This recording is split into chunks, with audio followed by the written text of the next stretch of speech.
It's been a really interesting console generation so far because I think this is the first time we've seen a kind of modernization of Nintendo since like the 90s.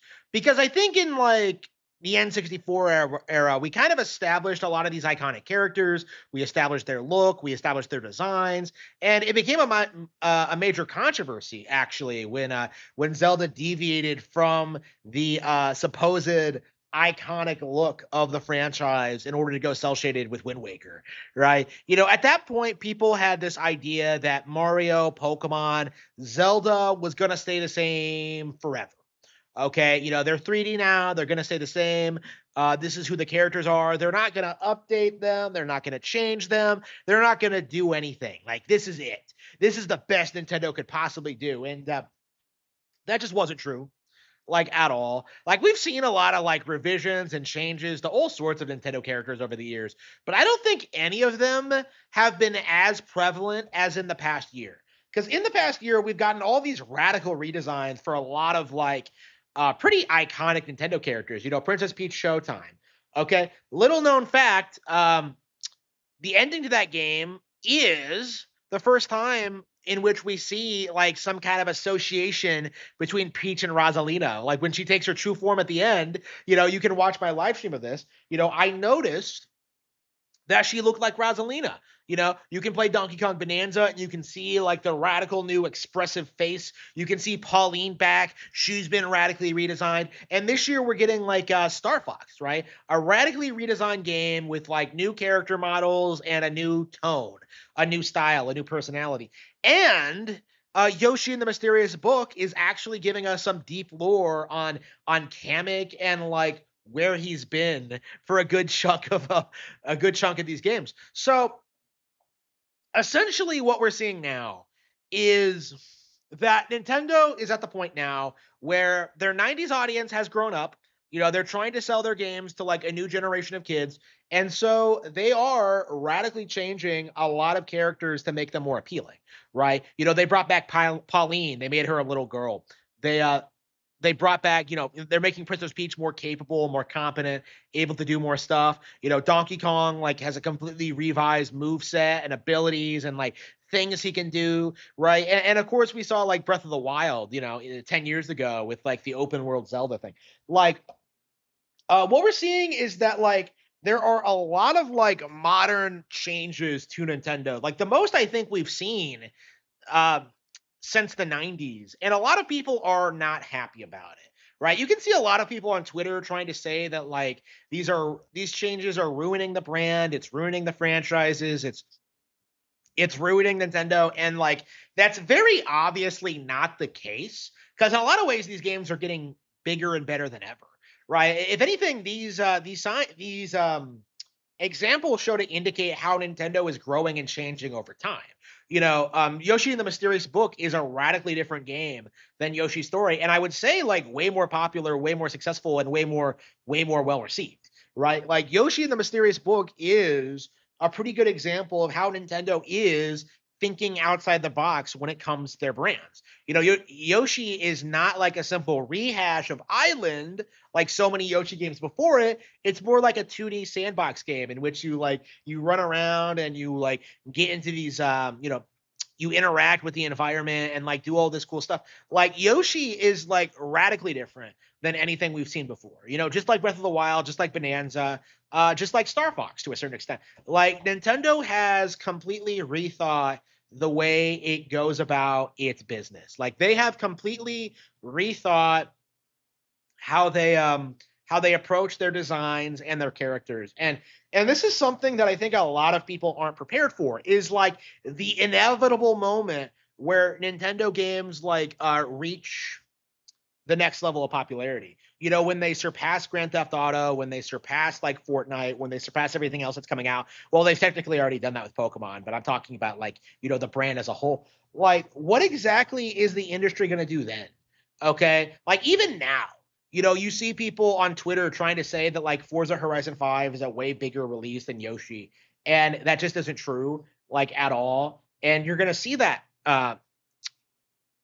be proven over time because Yoshi is going to be the game that like stands the test of time. It's going to be a unique piece of history. It's going to be a unique game that people come back to for honestly as long as Yoshi exists. You know, you're going to see people like acknowledge like how fresh and original it was. Like it's a game made for people who love video games as opposed to like a generic cash grab license game like Forza, right? Like, oh man, I recognize that card. You can buy it in real life if you had the money. Like, you're seeing a lot of that now, honestly. Is that like basically a lot of the old excuses that like kids don't like Nintendo because of the way they look, because of the way that they're designed, because of like their presentation. Like, eventually they're gonna find something that just explodes in popularity, and it might be something that like a lot of people aren't expecting, right? You know, Yoshi blew up in a big way this release, and I think Star Fox is gonna blow up, right? Like it's like it's only a matter of time until we see like a major explosion of like these smaller Nintendo brands. And I think when that happens, like the age old cope that people only care about Mario, Zelda, and Pokemon is just going to implode. And in a lot of ways, it already has. But this is what it's going to look like. Honestly, is that like Nintendo is going to keep growing and changing the brand and evolving, you know, growing the characters, you know, fleshing them out more, giving them more powers, more things they can do in their series. You know, they're going to give them more spin-off titles. They're going to like produce more games, and like it's going to be harder and harder and harder for like the general gaming community to sit there and try and tell you that like nobody cares about it, or it came and went, or that like kids don't like this game anymore. Like that's just it's just the most ridiculous thing I think I've ever seen in my life. Is just how adamant the community is to try and gaslight you into thinking that like Nintendo's constantly on the verge of failure. Yeah, constantly on the verge of failure. And it's high time that we really point out just how ridiculous this actually is. You know, you still have people who insist that like the real Super Mario like ended after like Super Mario Bros. 3. You know, you have people saying that World was like a disappointment and that it was a huge step down and that it wasn't nearly as creative and innovative. First of all, that's not true. And second of all, those games were like only like what, 2 years apart? Like realistically, like what are you talking about? Like again, you definitely have a lot of people who will like glaze the NES, and we've kind of moved on to the point where like we're seeing people glaze the N64 and the GameCube in the same way. Like people want to believe that the old era of Nintendo was better, you know, and it's just like some delusional cope that we really do need to move past as a society. And because of like the prominence of like these remakes, games like Star Fox, like it's getting harder and harder to do that. Honestly, like because of like Star Fox being a straight up remake of 64, it's really difficult for a lot of these casual fans to just write it off and say that like, well, 64 was better than this, you know, like they tried with Zero. Like it's just not going to work when this is literally a remake of 64. So this is a very interesting scenario we found ourselves in. It's a very interesting thing to see play out. It's very interesting to see just how desperate the masses are to promote this narrative that Nintendo peaked like 30, 40 years ago when the company is still here putting out banger games and is still like setting records. This is the interesting thing. We were told all last year, even as recently as this week, that like the Switch 2 was failing, that nobody was buying anything for it, that Nintendo had no games in the pipeline, the stock is going down, and what happens? You know, the direct is going to drop. We're going to get like a ton of these units sold in the next couple of months, and like then we're going to have an explosion of relevancy and popularity. Like that's just the reality of what we're seeing right now. Is that like the narrative that Nintendo is like somehow losing, or that they're somehow failing, or that they're going out of business, like it doesn't have any basis in reality. And that becomes more and more apparent every year, every decade. Like how much longer can we have people like insisting that like Nintendo was only good when I was growing up, and like take it seriously? Because like 9 times out of 10, these guys haven't played a Nintendo game since they were kids.